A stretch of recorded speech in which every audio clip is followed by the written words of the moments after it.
Balita sa Panglawas. Nung kadaghanan karon sa mga tao mga kaigsunan ang mga limtunon naman. So nganong mga limtunon man kita. Ang rason di ay nganong nahimong limtunon ang mga tao karon mga kaigsunan gumikan sa sobrang stress. Kung kulang ta sa tulog, makasinati kita og stress. Kung nahitabo kini, ang atong utok di ay ang dili makaproduce og bag-o nga cells rason nga maglisod na taog dumdum sa mga impormasyon nga ana-ana ipon sa atong hunahuna. So gawas dahil sa stress, ang sobrang mga kagulanan ang makalimtunon usab. Kung magulanon dahil ang usa ka tawo, naapektuhan ang iyang concentration o focus. Rason nga, nawadan siya kakayahan nga iyang hunahunaon o makapag-store o bag-o nga mga memorya. Ang uban usab mahimong limtunon kung under medication. May mga tambal manggod na kaapekto sa memorya. So sama na sa nagpaubos bitaw sa cholesterol, kaning mga sedatives, anxiety drugs, tambal sa incontinence, so dili mapugngan nga pag-ihi or kining pagpagawa sa hugaw. So makalimtunon dai kini.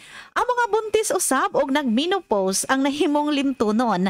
Ang pagbag-o manggod sa estrogen level o sa ka babae kung buntis o kaning nagmenopause, ang dako kining epekto sa iyang memorya.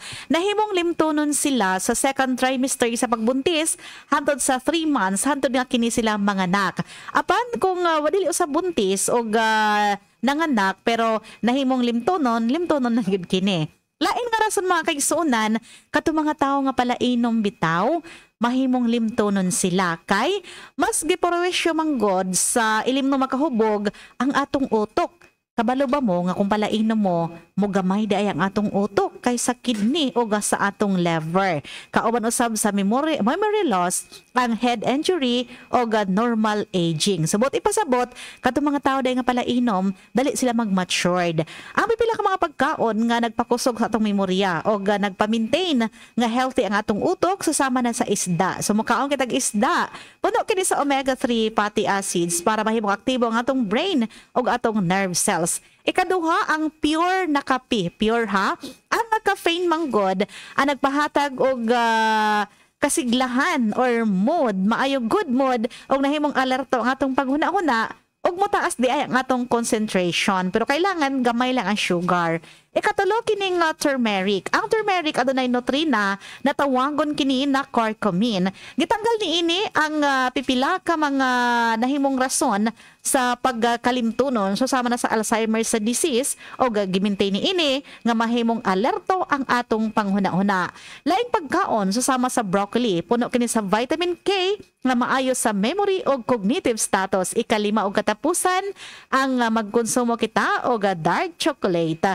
Ato na kini brain boosting compounds nga nagpaunlad ng memorya og nagpakusog sa atong utok para matalas og mas dali kita nga makasabot og mas dali kita nga mahibalo. So mao kini ang good news karong buntaga mga kaigsunan nga ang pagkalimtunon di ay ang pwede nato nga ipaagi sa pagkaon og makatalas sa atong memorya.